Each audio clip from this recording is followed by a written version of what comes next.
السلام علیکم ورحمۃ اللہ وبرکاتہ۔ پیور ڈسکشن کے تمام ممبران کی خدمت میں سلام عرض ہے۔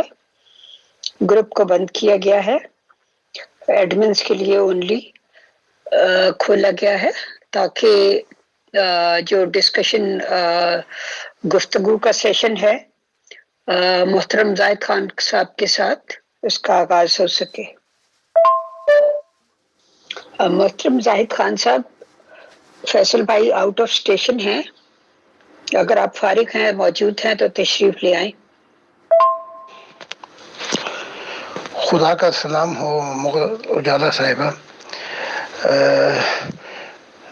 2 دن چھٹی پہ تھا تو میں بھول ہی گیا، آج میں حاضر ہوں، تو جب آپ کے پاس آپ تیار ہوں تو ہم معرفت الہی کے سوال و جوابات کرتے ہیں۔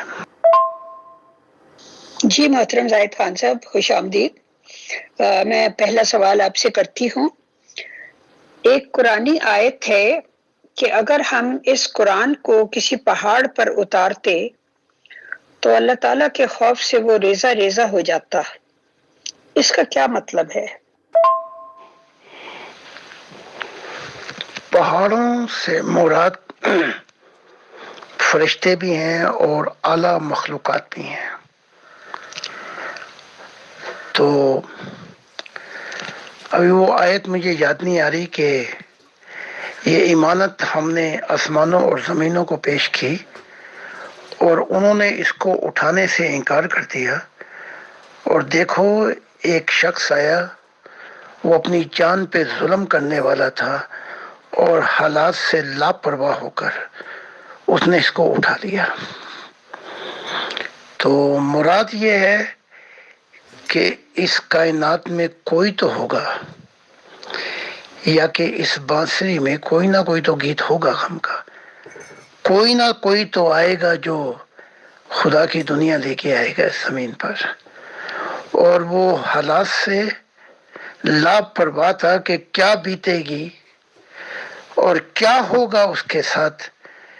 ان سب سے لاپرواہ ہو کے اس نے خدا کی امانت، دی کنگڈم آف گاڈ کے خدا کی بادشاہت کو اس نے اپنے موڈوں پر اٹھا لیا اور خدا کی بادشاہت لے آئے گا۔ محترم، آپ نے جس آیت کا حوالہ دیا ہے کہ اس امانت کو زمین و آسمان کے سامنے پیش کیا اور سب نے اٹھانے سے انکار کر دیا، یہاں امانت سے مراد کیا ہے؟ مطلب ایسا وہ کیا کام تھا؟ اگر آپ کہتے ہیں وہ زمین و آسمان کی بادشاہت لے آئے گا، کیا یہ کام تھا؟ سوری، شاید بولنے میں مجھ سے کچھ چوک ہو گئی ہے۔ میرا یہ کہنے کا مطلب تھا کہ کیا آپ کا یہ مطلب ہے کہ وہ زمین پر خدا کی بادشاہت لے آئے گا، لیکن ساتھ ہی آگے خدا تعالیٰ نے فرمایا کہ وہ ظلوماً جہولا تھا، یعنی وہ ظالم بھی تھا اور جاہل بھی تھا، اس کا کیا مطلب ہے؟ پہلی مراد یہ ہے کہ خدا کا زمانہ زمین پہ آ جائے گا، لیکن ساتھ ہی یہ کہا گیا کہ نیا آسمان اور نئی زمین ہوں گے، یعنی کہیں سے وہ شروع ہوگا معاملہ۔ آسمانوں پہ بھی خدا کی بادشاہت اور زمین پہ بھی نیا انسان ہوگا۔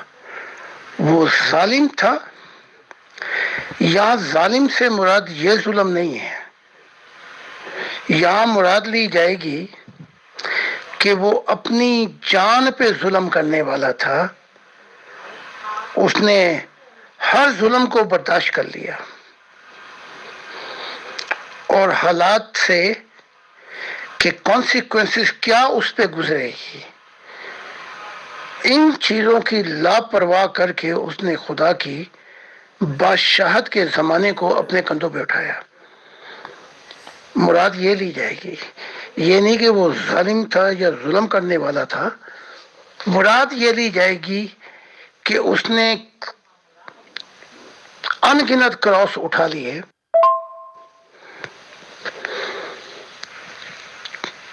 بائبل میں تورات میں کہتا ہے خدا کی ساتھ کہ میں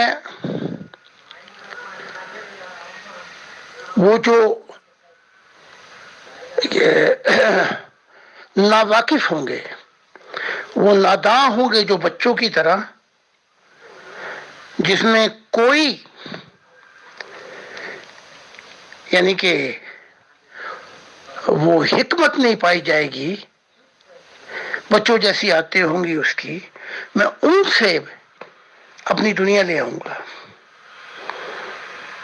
کیونکہ ابلیس میں حکمت بڑی کوٹ کوٹ کے بھری تھی، اور بہت سے انبیاء بھی آئے، لیکن ایسے نادانوں سے جس سے امید تک نہیں ہوگی نہ ابلیس کو اور نہ کسی اور کو، خدا کہہ رہا ہے میں ان سے لے آؤں گا۔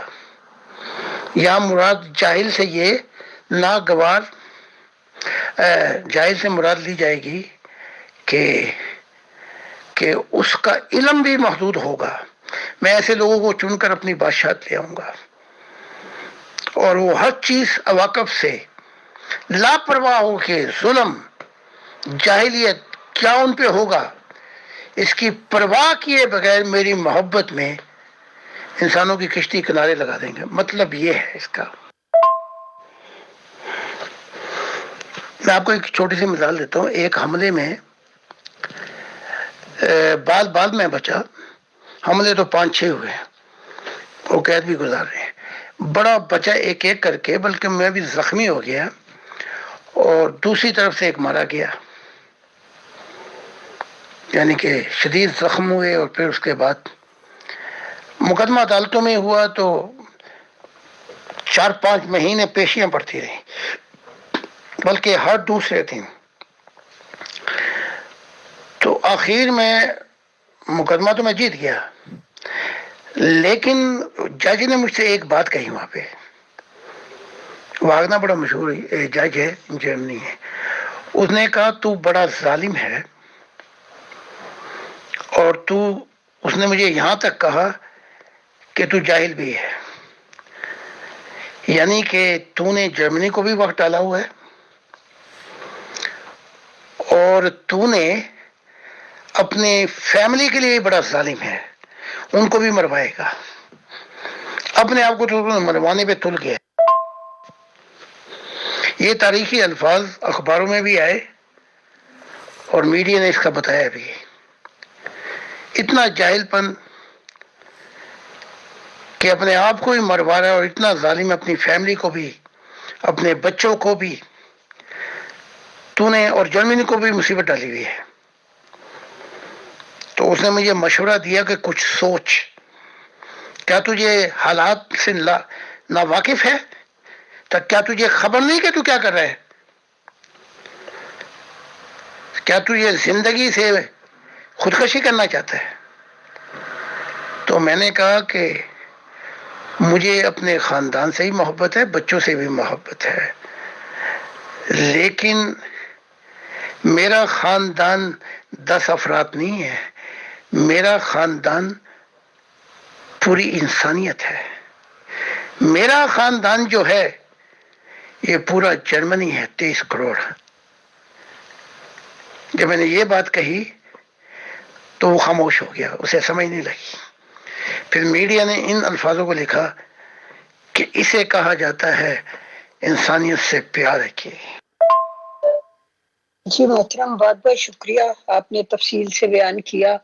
تو اس کا مطلب یہ ہے کہ ظلومن جہولہ کا لفظ جو ہے یہ یہاں پہ مدح کی سینس میں، تعریف کی سینس میں استعمال ہوئے ہیں۔ اس سے پہلے میں نے مرزا غلام احمد قادیانی صاحب کی جو اس آیت کی تفسیر پڑھی تھی، اس میں بھی انہوں نے بھی یہی کہا تھا کہ یہ الفاظ مدح میں استعمال ہوئے ہیں، جبکہ اس کے علاوہ جتنے بھی مفسرین کو میں نے پڑھا انہوں نے کہا کہ یہ نیگیٹو سینس میں استعمال ہوئے ہیں۔ بہرحال چلیں، یہ بات بھی کلیئر ہوئی۔ اب میں اگلا سوال پوچھتی ہوں۔ یہ سوال ہمارے ایک محترم ممبر نے بھیجا ہے۔ انہوں نے پوچھا ہے کہ کیا ریاست مدینہ میں واقعی بھائی چارے کا ایسا عمل ہوا تھا کہ مہاجرین مکہ سے ہجرت کر کے جب مدینہ گئے تو رسول اللہ صلی اللہ علیہ وسلم نے مہاجرین اور انصار کے درمیان مواخات کا رشتہ قائم کیا تھا؟ تو کیا واقعی ایسا ہوا تھا کہ مدینہ کے انصار نے اپنے مہاجرین بھائیوں کے ساتھ جو کچھ بھی ان انصار کی ملکیت میں تھا وہ شیئر کر دیا تھا، آدھا آدھا تقسیم کر دیا، حتیٰ کہ کسی کے پاس زیادہ بیویاں تھیں تو اس نے ایک بیوی کو بھی طلاق دے کر اپنے مہاجر بھائی کے نکاح میں دے دیا۔ اس بارے میں وضاحت فرمائیے، شکریہ۔ مہاجر اپنا سب کچھ کھو کے آئے تھے مدینے، بیچاروں کے کاروبار پیچھے رہ گئے، بڑے بڑے ظلم برداشت کیے۔ ادھر انصار جب آئے تو بھائی چارے کا ایک نمونہ دیکھنے میں آتا ہے کہ انصار نے کتنے کھلے دل سے اور کتنی باہیں ڈال کے اپنے بھائیوں کی غم خواری کی، اور اپنے مال میں سے بھی، اپنی بیویوں میں سے بھی، ہر چیز میں سے، تاکہ وہ دل برداشتہ نہ ہوں۔ تو میں سمجھتا ہوں یہ بھائی چارہ جو ہے، اگر میں اس مضمون کو یوں دیکھتا ہوں، اگر اس سلسلے کو چلا دیا جائے تو خدا کی بادشاہت کا سلسلہ پھر خاندان، سوسائٹی سے نکل کر قوم اور دنیا پہ چھا جائے گا۔ تو ایک بڑی قربانی اور محبت کا ایک نمونہ پیش کیا انہوں نے۔ عبد الرحمن بن عوف کا جب بھائی چارہ ہوا تو انہوں نے اپنا آدھا بزنس اور کہا کہ اے عبد الرحمن بن عوف، یہ میری 4 بیویاں ہیں، ان میں سے جو چاہو لے لو۔ تو عبد الرحمن بن عوف نے کہا کہ بھائی خدا تم پہ بڑی عنایت رکھے، مجھے بازار کا راستہ بتا دو۔ تو پھر محنت کی، تو مہاجرین بھی بڑے غیرت مند تھے، وہ فقط اللہ کے لیے سب کچھ چھوڑ کے آئے تھے۔ تو اے کاش مسلمان ان چیزوں کی روح کو پہچانتے تو شاید بہت پہلے کوئی نہ کوئی آ جاتا اور خدا کی بادشاہت آ جاتی، کیونکہ خدا کا عہد کسی کے لیے خاص نہیں ہے۔ وہ کوئی قوم ہو جو بھی چاہے گی کہ خدا کی محبت میں ہر قربانی دینے کے لیے تیار ہو جائے تو خدا ان کو چنے گا، اور خدا کی دنیا تو آنی ہی آنی ہے۔ اگر یہ ظاہر سے نہیں آ سکتی تو کوئی اور لے کے آئے گا، تو چاہے سارے بے وفا ہو جائیں، خدا کی دنیا تو آئے ہی آئے گی، یہ صرف وقت کی بات ہے۔ جی محترم، بہت شکریہ۔ اس کا مطلب ہے کہ یہ سارا کریڈٹ جو ہے یہ رسول اللہ صلی اللہ علیہ وآلہ وسلم کو جاتا ہے، کہ جن کی تربیت سے اتنے زیادہ ان کے جو صحابہ تھے وہ ایمانی اور اخلاقی طور پر اتنے زیادہ تربیت یافتہ ہو چکے تھے کہ وہ اتنا عظیم ایثار کر سکے۔ بہرحال یہ سارا کریڈٹ ان کو جاتا ہے۔ اب ہم آگے چلتے ہیں۔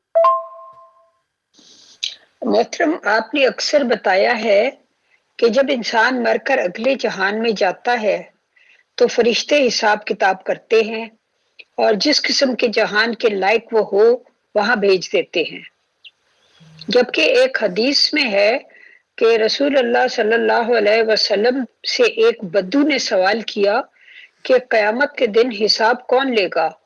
آپ نے فرمایا اللہ۔ اس پر وہ بدو ہنس پڑا۔ آپ نے پوچھا کیوں ہنستے ہو؟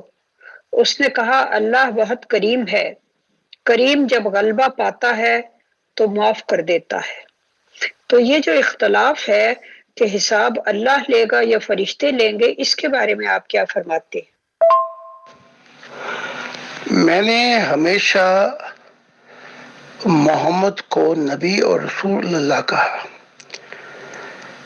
اور اب جو کتاب میں محمد نے مجھ سے کہا وہ میں نے لکھ دیا۔ مسلمان یہ سمجھتے ہیں کہ میں محمد صاحب کی یا عیسیٰ صاحب کی یا کسی اور کی بےزتی کر رہا ہوں۔ اسی طرح عیسیٰ کے جو ماننے والے تھے انہوں نے بڑی قربانیاں دی، ایک ایک کر کے وہ مارے گئے۔ موسیٰ کے ساتھ جو قوم تھی وہ سب کی سب ماری گئی، نئی نسل جو تھی وہ اس وعدے کی سرزمین پر پہنچی تو نبی کی قربانیاں، نبی کی زندگی، ان کا پلس اتنا زیادہ ہوتا ہے کہ وہ اپنا مائنس پے کر سکتے ہیں عالم ارواح میں۔ اب آتے ہیں آپ کے دوسرے سوال کی طرف۔ جو سچائی نہیں بدلتی، سچائی کا اظہار بدل جاتا ہے۔ جیسے اسلام کی یہ تعلیم دی گئی کہ قبر میں پھر فرشتے آتے ہیں، حساب کتاب ہوتا ہے، ایسا نہیں ہے۔ اب جو اصل اظہار پیش کیا جا رہا ہے کمپلیٹ سچائی، انسان کی روح کے اندر ہی ایک ایسا چپس ہے، بلکہ یوں کہہ لو کہ انسان اس وقت اپنی روح کے اندر خود ہی رنگ بھر رہا ہے، یعنی کہ روح بلیک اینڈ وائٹ، روح کا کوئی کلر نہیں ہے۔ تو جیسے جیسے وہ زندگی گزار رہا ہے، یا تو وہ نور کو اپنے اندر یا اندھیروں کو اپنے اندر داخل کر رہا ہے۔ تو جب موت آتی ہے تو نہ وہاں اللہ حساب لینے والا ہے، نہ فرشتے حساب لینے والے ہیں، بلکہ وہ جب روح نکلتی ہے تو جس دنیا میں اس نے جانا ہوتا ہے وہ ڈیمینشن، وہ جہان اس کو میگنیٹ کی طرح کھینچتا ہے اپنی طرف، مغناطیسی۔ جب وہ وہاں پہ پہنچتی ہے ایسے لگتا ہے جیسے اندھیروں میں سے گزر رہی ہے۔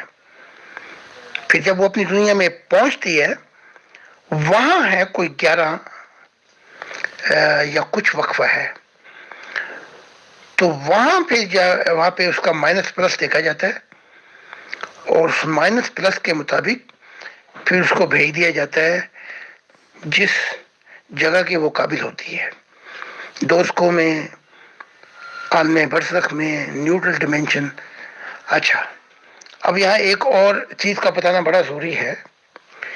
جس روح میں نور کی شدت ہو جائے، وہ جب اپنی دنیا میں پہنچتی ہے تو ان کا بھی پروسیس یہی ہے کہ کچھ وقفہ ہوتا ہے، اس کے مطابق اس نور کی روح کو جس دنیا کے وہ قابل ہوتی ہے وہاں بھیج دیا جاتا ہے۔ تو نہ خدا دوزخوں میں، نہ خدا عالم برزخ میں، نہ خدا فردوس میں، نہ خدا جنتوں میں، خدا تو دکھائی دیتا ہے ایک محبت کے حالوں میں۔ تو یہ بڑا گہرا مضمون ہے۔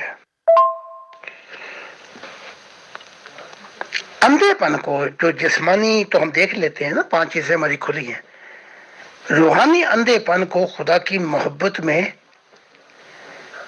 کھولا جاتا ہے، یہ چابی ہے۔ اور جب روحانی خدا کی محبت میں کھولا جاتا ہے، روحانیت میں پھر مشاہدات آتے ہیں، تو انسان کی ذمہ داری بھی بڑھ جاتی ہے، کیونکہ پھر جو اس کو دکھایا جاتا ہے کہ وہ اس زمین پر کیا کرے اور ان اندھیروں کو میں سے انسانوں کو نکال کر روشنی کی طرف کیسے لے کے آئے، تو اس روح کا مشاہدہ اس کو دیکھا جا سکتا ہے۔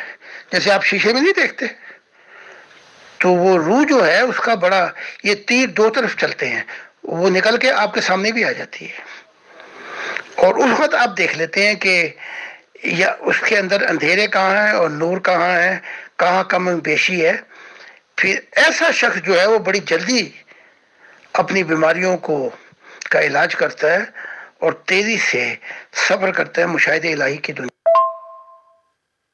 جی محترم، شکریہ۔ لیکن یہ جو ہم آج تک سنتے آئے ہیں کہ اس طرح سے حساب کتاب ہوگا، کسی کو اعمال نامہ دائیں ہاتھ میں دیا جائے گا، کسی کو بائیں ہاتھ میں، کسی کو اس کے پشت کی طرف سے دیا جائے گا، اور وہاں پہ بڑی انسان کی رسوائی ہوگی اور لوگوں کے سامنے کہ وہ دنیا میں کیا کام کرتا رہا، اور بڑے بڑے لوگوں کے پول کھلیں گے، اور پہلا سوال نماز کے بارے میں کیا جائے گا۔ اگر وہ حساب درست ہوا تو پھر باقی حساب میں آسانی پیدا کر دی جائے گی، وغیرہ وغیرہ۔ تو یہ سب کیا ہے؟ یہ کیا سمبولک ہیں یہ باتیں؟ کہ ہاں، یہ سمبولک ہے، اور نبیوں کی حکمت تھی کہ آپ نے قرآن اگر پڑھیں کہ کہ اے محمد ان کو حکمت کی باتوں سے سمجھا، ان کو حکمت ہے ساری، کہ ان کو ڈرا کہ یہ سوچنے پہ مجبور ہو جائیں، لیکن اس سے اصل موت کے پروسیس کا کوئی تعلق نہیں ہے، بلکہ جب روح پہنچ جاتی ہے جھٹکے سے، جیسے آپ بندوق چلائیں تو وہ خول پیچھے کی طرف گرتا ہے تو جسم گرتا ہے پیچھے کی طرف، اور بڑی سپیڈ سے گولی نکلتی ہے، تو پھر یہ اپنی دنیا میں پہنچتی ہے، پھر تو وہاں جو ہے وہاں کوئی حساب کتاب نہیں ہے، بلکہ وہ اپنے ٹھکانے پہ جب پہنچتی ہے تو وہاں یہ بتا دیا جاتا ہے کہ آج تو خود ہی اپنا حساب کتاب لے لے، جو تو نے کوششیں کی ہیں اس کے نتائج خود ہی دیکھ لے۔ تو یہ بھی ایک قرآن کی تعلیم ہے، بڑے پہراؤں میں قرآن اپنی تعلیم پیش کرتا ہے، اور اس میں بڑی حکمتیں ہیں، لیکن اس کا اصل پروسیس موت سے کوئی تعلق نہیں ہے کہ حساب کتاب، پھر جہنم کے اندر، پھر وہ آگے، پھر قبر میں، نہیں، ایسا نہیں۔ جی محترم، شکریہ۔ ایک معزز ممبر نے سوال بھیجا ہے، اپنی آڈیو بھیجی ہے، وہ میں آپ کی خدمت میں پیش کرتی ہوں، فارورڈ کرتی ہوں آپ کو۔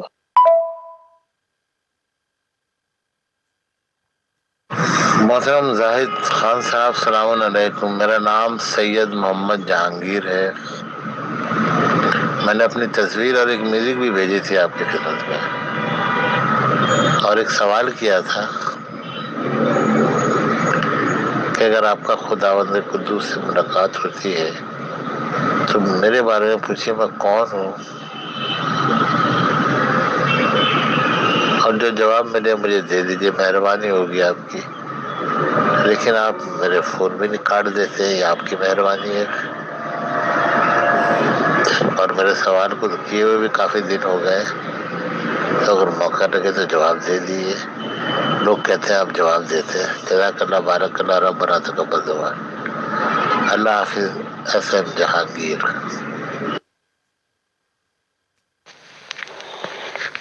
بہت سے لوگ ہمارے خاص مسلمان پوچھتے ہیں خدا سے ملاقات ہو تو میرے متعلق پوچھنا۔ بھائی، جب میں خدا کے حضور پہنچتا ہوں تو میں تو اپنے آپ کو بھول جاتا ہوں، میری ہستی جو ہے وہ حالو اور وجد میں ہوتی ہے، روح میری بےتاب ہوتی، تو میں آپ کا کہاں سے پوچھوں گا؟ وہاں جو معاملات ہوتے ہیں وہ انسانیت کے ہوتے ہیں۔ خدا مجھے بتاتا ہے کہ میں نے اور کیا کہنا ہے، اور میں سنتا ہوں۔ وہاں تو میں اپنے آپ کو بھی نہیں ڈھونڈ پاتا، تو میں آپ کا کیا بیان کروں گا؟ تو ایسے سوال مجھے ملتے ہیں کافی، اس لیے میں جواب نہیں دیتا کہ میرے متعلق پوچھئے گا۔ بھائی، آپ خدا کی محبت میں اپنے آپ کو اتنا قابل کیوں نہیں کر لیتے کہ ایک جھونکا آپ کو بھی آئے ذرا وجد کا، اور پردے ہٹیں مشاہدہ الہی کی دنیا کے، تو آپ پہ بھی یہ راز افشاں ہو جائے کہ وہاں پہنچ کے آپ بھی گونگے ہو جاتے ہیں اور بیان نہیں کر سکتے واپس آ کر۔ تو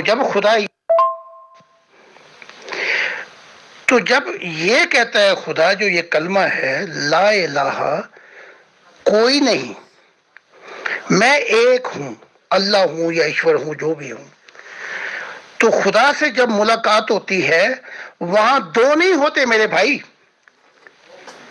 یہی تو مصیبت ہے مسلمانوں کی۔ اللہ کو ایک کہہ کے بت گراتے رہتے ہیں، لیکن اپنے بت نہیں گراتے، اپنا ہی کام نہیں کرتے۔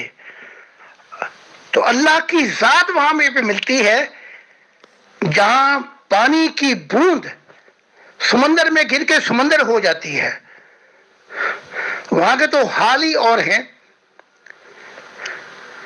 تو ان حالوں کو بیان کرنے کے لیے خدا مجھے انسانیت کے پیغام دیتا ہے، اس کے سوا کچھ یاد نہیں رہتا میرے بھائی۔ تو یہ ہزاروں کالیں اس لیے آتی ہیں، اور مضمون کہ میرے مطلب تم اتنے خاص نہیں ہو.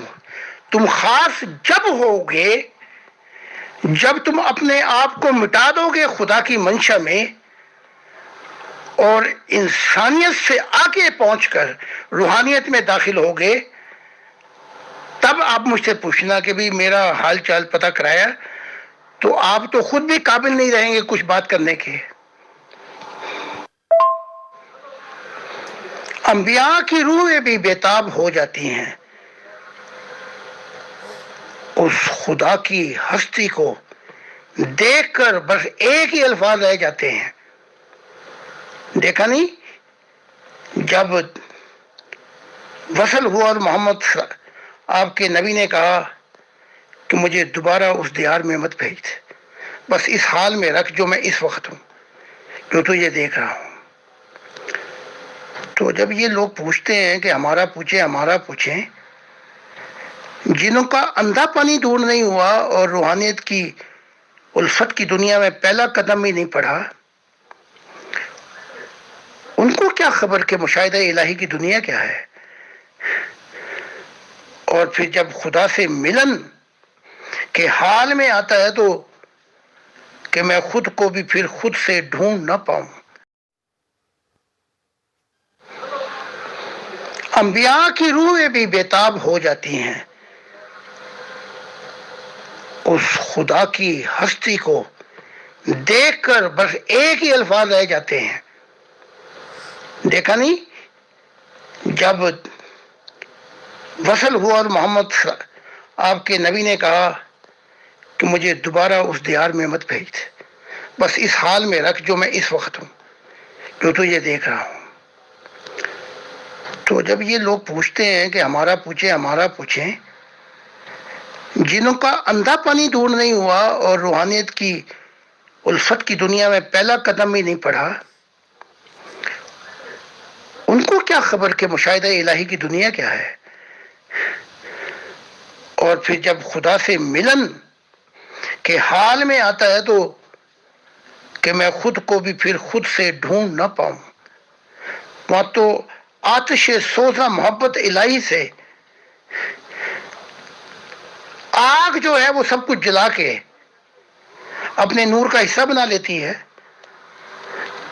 تو وہاں یہ کہ میں انسانوں والی بات، میں دنیائی باتیں کروں اور میں اس کا پوچھوں اور اس کا پوچھوں، یہ وہ حال نہیں ہوتا وہاں پر. جی محترم، بہت شکریہ جو آپ نے فرمایا. اس پہ مجھے ایک شعر یاد آ گیا، کیا کیا نہ ہم کو یاد تھے نقطے نئے نئے، کیا کیا نہ ہم کو یاد تھے نقطے نئے نئے، جب سامنا ہوا تو خطابت نہ ہو سکی. محترم، میں اگلا سوال پیش کرتی ہوں. بائبل مقدس کا آغاز پیدائش کے باب سے ہوتا ہے کہ خدا نے ابتدا میں زمین و آسمان کو پیدا کیا اور زمین ویران اور سنسان تھی اور گہراؤں کے اوپر اندھیرا تھا اور خدا کی روح پانی پر جنبش کرتی تھی. لیکن آپ اپنی کتاب میں اس وقت کا ذکر کرتے ہیں جب خدا خود بھی لاشعور سے شعور میں نہیں آیا تھا اور سرد اندھیروں میں تھا. اس کی کیا وجہ ہے؟ کیونکہ یہ اس سے بھی کہیں پہلے کی سٹیج ہے. اے چارہ گرے شوق کوئی ایسی دوا دے جو ہر غیر کی چاہت کو دل سے مٹا دے. تو وہاں ہر چاہت کو مٹا دیا جاتا ہے.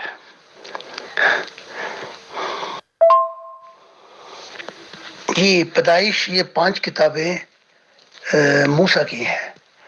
تو پتہ لگا کہ ابراہیم کے دور میں بھی کچھ نہیں لکھا گیا تھا، نوح کے اور آدم کے دور میں بھی نہیں. تو یہ منہ بند تھے اور خدا کی روح پانی پہ جنبش کرتے تھے. اب پانی جو ہے یہی سورس، اصل راز ہے زندگی کا، کہ جہاں سے زندگی شروع ہوتی ہے. تو پانی میں 2 چیزیں ہیں، 2 ایلیمنٹ ہیں ہریالے، ہائیڈروجن دو غالباً اور آکسیجن ایک کمبائن کریں تو پانی جو ہے وہ بنتا ہے.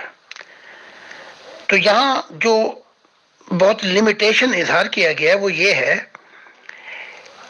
کہ یہ طاقتیں ہائیڈروجن آکسیجن اور لامحدود طاقتیں جو تھیں یہ خدا کے اندر تھیں یا خدا کے ساتھ تھیں، یوں کہہ لیں آپ، دونوں اظہار ہیں. ان سے زندگی شروع ہوتی ہے. جی محترم، وہ تو آپ نے درست فرمایا، لیکن میں نے یہ عرض کیا تھا کہ بائبل کا جو آغاز ہے وہ وہاں سے ہوتا ہے جب خدا نے زمین اور آسمان کو پیدا کیا، لیکن آپ کی جو لال کتاب میں خدا کے بارے میں شروع کے چیپٹرز ہیں اس میں اس وقت سے اظہار ہوتا ہے جب خدا خود بھی لاشعور سے شعور میں نہیں آیا تھا اور سرد اندھیروں میں تھا. تو یہ بہت بڑا گیپ ہے، یعنی آپ کے میں ابھی خدا خود بھی لاشعور سے شعور میں نہیں آیا تھا. اس کی ذرا وضاحت کریں. اب سائنس بھی یہاں پہ آ پہنچی ہے کہ گاڈ یا ہائی بینگ جو مرضی کہہ لیں آپ، وہ ہے ایک، is the first cause of the universe. پہلا مقدمہ ہے اس کائنات کا، یعنی اس سے پہلے جیسے تین ہے، مثال کے طور پہ تین سے پیچھے جائیں تو دو، دو سے پیچھے جائیں تو ایک، اور ایک سے پیچھے جائیں تو پھر زیرو ہو جاتا ہے معاملہ. تو اب سائنس یہاں بھی پہنچ رہی ہے کہ جہاں انتہائی ٹھنڈک ہو، یعنی کہ 18 فریزنگ نہ ہو بلکہ بہت ہی زیادہ ہو، تو وہاں فریزنگ ہوتی ہے جیسے برف باری ہوتی ہے. اور اس کو یہ ایک نیچرل بلائنڈ لا ہے. فریزنگ ہوتی ہے جہاں سے اس فریزنگ سے مادہ، اس کو بنانے والا کوئی نہیں ہے. اب میں کہہ رہا ہوں کہ God is a God of light and not a God of dark. اب سائنس دو پوائنٹ پہ ہے کہ یا تو وہ جو بینگ تھا اس کے ساتھ یہ مادہ بھی تھا، یا پھر وہ مادہ جو اس کو استعمال کیا گیا ہے. یہ دو چیزیں ہیں. شعور اور انشعور کا جو میں پروسیس بیان کر رہا ہوں، انشعور وہ ہے جب وہ کانسیپٹ جو تھا جو کریشن کا اس کو ریالٹی میں نہیں لا سکا، یہ انشعور ہے. اپنی ذات تک تو وہ تھا، یہ انشعور ہے، انکانشسنس. کانشس جب وہ اس نے کانسیپٹ کو ریالٹی میں تبدیل کیا.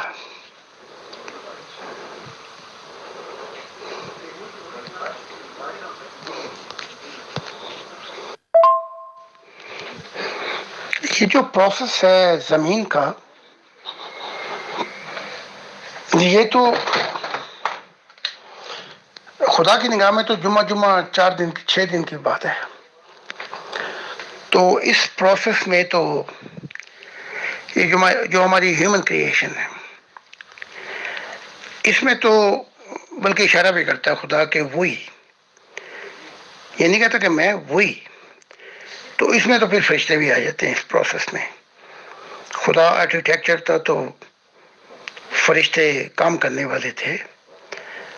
اب جس پروسیس کا آپ بات کر رہی ہیں، وہ جو سفر ہے وہ عجیب سفر ہے. یعنی کہ پروسیس ہی پروسیس آئیں گے بیچ میں. تو وہ جو پروسیس ہے وہ یہ ہے کہ خدا نے کہا کہ میرے اندر داخل ہو جائے میرے نور میں.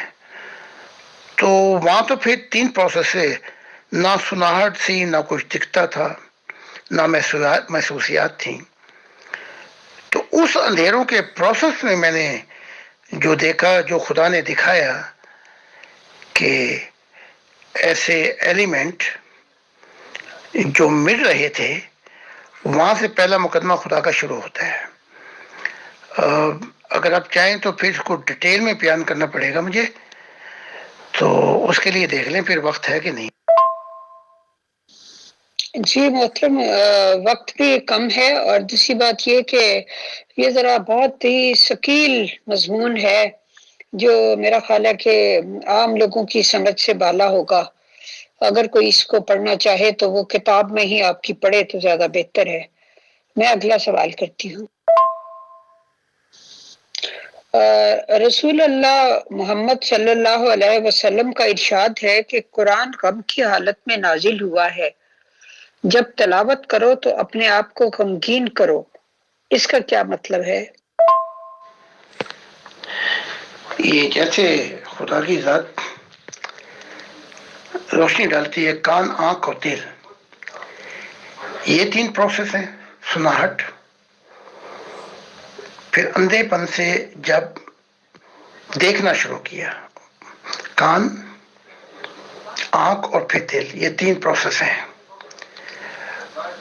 تو یہ لاشعوری میں انشعور ہے، لاشعوری میں شعور ہے.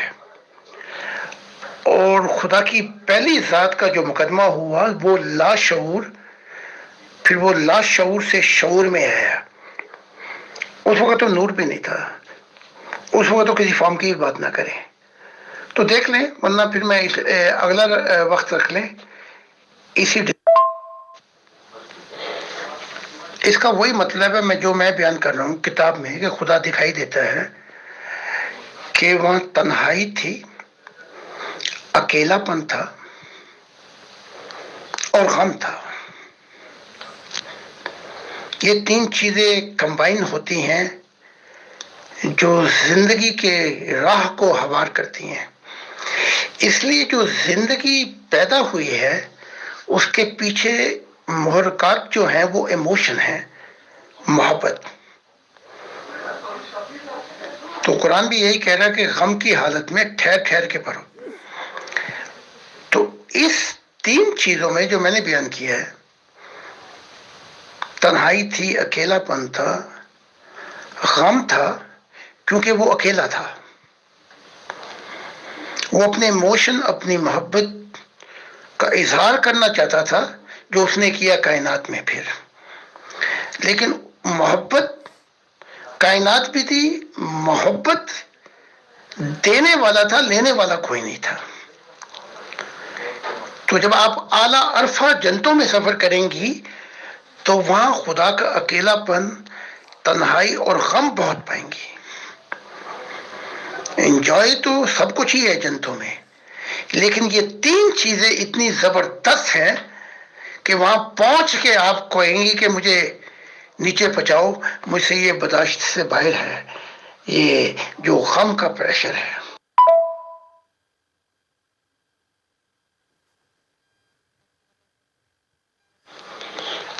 تو اس غم کی حالت جو جنتوں میں ہے، جو پہلے خدا تنہا تھا، اکیلا پن تھا، خالی خالی پن تھا، یعنی کہ ایموشن تھے، لینے والا کوئی نہیں تھا. ان جنتوں میں یہ حال ہو جاتا ہے کہ انبیاء بھی پھر نیچے اتر آتے ہیں، نیچے والے جنتوں میں. کیونکہ آپ نے سنا بھی ہوگا وہ بڑا بد نصیب ہے جسے غم نہ ملا. یعنی کہ خوشیاں تو ملی، غم جو ہے یہ پیار کی دولت ہے. جسے غم، خدا کا غم نہیں ملا وہ پیار کی دولت سے بھی محروم ہے. اور میں نے آپ کو ایک دفعہ بتایا بھی تھا کہ جنتوں کی چابی جو ہے وہ داخل ہوتے ہیں جو دل ٹوٹ چکے ہیں. خدا نے خود بھی کہا میرا پتہ یہ ہے کہ ٹوٹے ہوئے دلوں میں میں ملوں گا. تو یہ بڑا گہرا مضمون ہے، بس اہل دل سمجھ سکتے ہیں اس چیز. جی محترم، آپ نے بالکل ٹھیک فرمایا. غم جو ہے وہ ویسے بھی انسانی شخصیت کی بھی تراش خراش کرتا ہے، اس کو گہرائی اور وسعت عطا کرتا ہے. بہت سے فائدے ہیں غم کے، لیکن انسان چونکہ سمجھ نہیں سکتا تو ہمیشہ خوشی کی تتلی کے پیچھے بھاگتا رہتا ہے. اب میں اگلا اور لاسٹ سوال کرتی ہوں آج.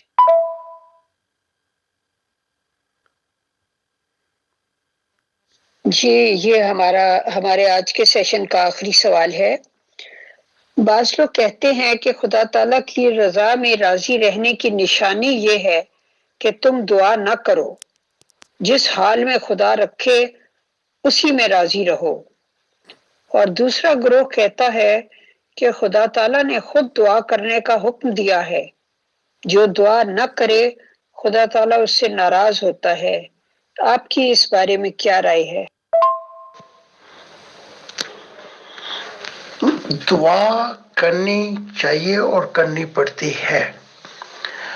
دعا سے مراد یہ کہ دل کھول کر اپنے محبوب کو اپنا حال بتانا، آپ اسے مناجات بھی کہہ سکتی ہیں۔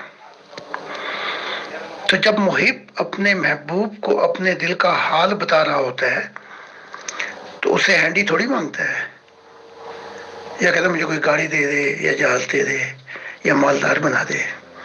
محب اور محبوب، جب محب اپنا دل کھولتا ہے اور محبوب اس کا حال جانتا ہے کہ وہ اس کی محبت میں مٹا جا رہا ہے، تو خدا کی رضا میں راضی رہنے کا مضمون جو ہے وہ یہ ہے کہ محب پر ایک حالت طاری ہوتی ہے کہ وہ مٹ جاتا ہے۔ پھر محبوب، جب وہ محب اپنی آئیڈینٹی کھو بیٹھتا ہے تو محبوب اس کو ایک نئی آئیڈینٹی دیتا ہے، ہستی بناتا ہے اپنے جیسی۔ محبوب تو اسے بقا دیتا ہے اپنی محبت کی آگ میں، یعنی کہ پھر وہ محبوب کی سب چیزیں، سب آتے وہ سب کچھ جل جاتی ہیں اس آگ میں، اور وہ محبوب کا ایک حصہ بن جاتا ہے۔ تو اسی لیے تو یہ مضمون چل رہا ہے، راضیہ تم مرضیہ، میں تجھ سے راضی تو مجھ سے راضی۔ یہ مضمون اسی گہرائی میں پیش کیا جا رہا ہے۔ تو پھر محبوب اور محب ایک ہو جاتے ہیں، اور محب اپنے آپ کو اس آگ میں جلا کر خاک کر لیتا ہے۔ بس اس نے پھر محبوب کی دنیا میں قدم جب رکھتا ہے تو دونوں پھر محبوب ہو جاتے ہیں۔ یہ آخری سوال کا جواب ذرا لمبا ہو۔ جزاک اللہ محترم، آپ نے عشق حقیقی کے بارے میں بڑی گہرائی میں جا کر باتیں کی، تو مجھے بھی ایک شعر یاد آ گیا، گر بازی عشق کی بازی ہے، جو چاہو لگا دو ڈر کیسا، گر جیت گئے تو کیا کہنے، ہارے بھی تو بازی مات نہیں۔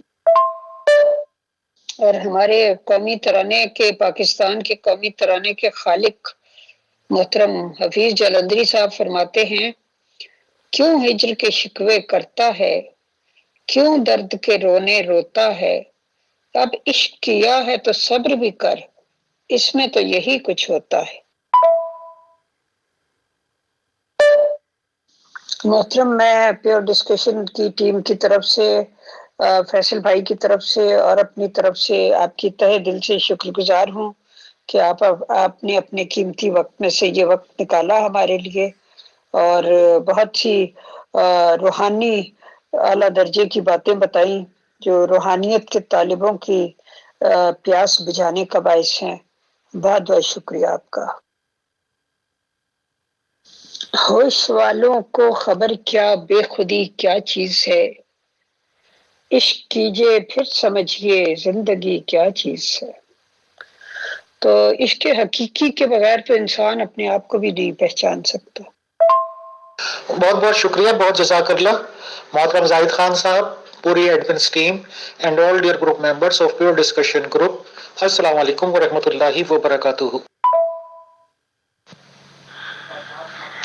دیکھو، یہ محاورہ ہے جو آپ بھی سنتے ہوں گے، اے عشق دی گلیے ایدے وچوں لنگدا کوئی کوئی، پتہ سب کو ہے۔ تو اگلے مضمون پہ بات کریں گے، عشق کی دنیا کیا ہے، سہو اور سکر، اور پھر الفت کی دنیا کیا ہے، اور محبت الہی کی دنیا کیا ہے، اور راہیں کیا ہیں آخرت میں، اور اس کی منزل کتنی نزدیک اور کتنی دور ہے، ان سب مضمونوں کی گہرائی میں پہنچ کر ہم اپنے آپ کو بھلانے کی کوشش کریں گے۔ بہت بہت شکریہ۔